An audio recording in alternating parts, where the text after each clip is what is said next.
दोस्तों, आपको शायद जान के हैरानी होगी कि हमारे घर की रोटी का आटा और मैगी बनाने वाला मैदा दोनों एक ही गेहूं से बनते हैं। तो फिर ऐसा क्यों होता है कि हमारी माँ हमें रोटी तो खिलाती है लेकिन वहीं मैगी खाने पर डांट मारती है? क्यों एक ही गेहूं के बीज से बना आटा और मैदा इतना अलग कैसे होता है? क्यों आटे से बनी रोटी आपकी सेहत बनाती है और वहीं मैदा आपके लिए हानिकारक होता है? इस एंगेजिंग एपिसोड में बात करेंगे कि मैदे की असल सच्चाई क्या है और क्यों ये एक साइलेंट किलर बन सकता है। सबसे पहले तो ये समझो कि एक गेहूं के दाने के 3 मेजर पार्ट्स होते हैं: ब्रैन, जर्म और एंडोस्पर्म। सबसे पहले आती है इसकी सबसे बाहरी लेयर, ब्रैन। ये हिस्सा काफ़ी अच्छा पौष्टिक होता है जिसमें फाइबर, मिनरल्स और एसेंशियल विटामिन्स भरपूर होते हैं। इसके बाद आता है इसके बीच का पार्ट जिसको एंडोस्पर्म कहते हैं। ये काफ़ी बेकार हिस्सा है जिसमें सिर्फ कार्बोहाइड्रेट्स और स्टार्च होता है। और सबसे अंदर ये तीसरा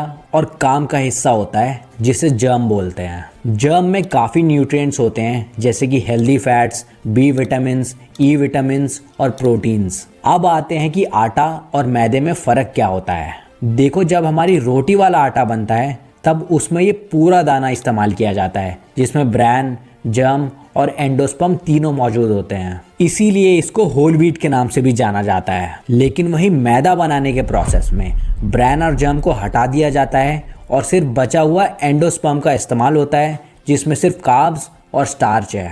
इसी कोरे पार्ट से मैदे का बेस बनता है। साथ ही साथ मैदे को वाइट और फ्लफी बनाने के लिए इसमें ब्लीचिंग एजेंट्स और केमिकल्स मिलाए जाते हैं। मतलब ये खाली एक कैलोरी वाला प्रोडक्ट है जिसमें पोषण बिल्कुल भी नहीं है। अब आते हैं कि मैदा क्यों बॉडी को नुकसान पहुंचाता है। मैदा डाइजेस्ट होते ही आपके खून में शुगर लेवल्स को रॉकेट की स्पीड से ऊपर ले जाता है। ये सडन शुगर स्पाइक्स ही डायबिटीज का पहला कदम बनते हैं। इसके अलावा मैदे में फाइबर का नामो निशान नहीं होता जो आपके डाइजेस्टिव सिस्टम के लिए बहुत ज़रूरी होता है। रेगुलर मैदा खाने से आपका कोलेस्ट्रॉल लेवल बढ़ जाता है जो हार्ट अटैक का सीधा इन्विटेशन है। और सिर्फ यही नहीं, मैदा एसिडिक नेचर का होता है जो आपकी हड्डियों से कैल्शियम को लेकर उन्हें वीक कर देता है। दुख की बात तो ये है कि आज के टाइम सिर्फ मोमोज और मैगी तक ही नहीं बल्कि ये मैदा चुपचाप हर जगह पहुंच गया है। ये आपके biscuit, cake, chips, pizza, pasta सब जगह पहुंच चुका है। सस्ता होने की वजह से ब्रांड्स और कंपनीज इसे हर जगह यूज़ करने लगे हैं।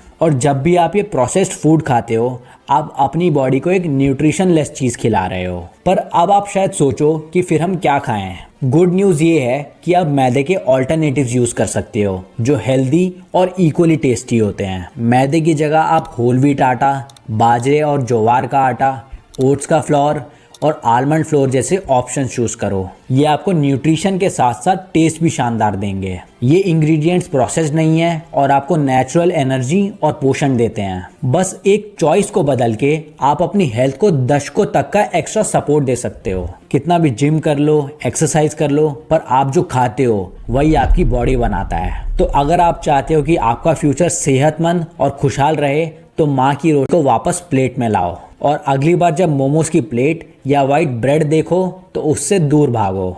उम्मीद है आपको वीडियो काम का लगा होगा। लाइक करें, शेयर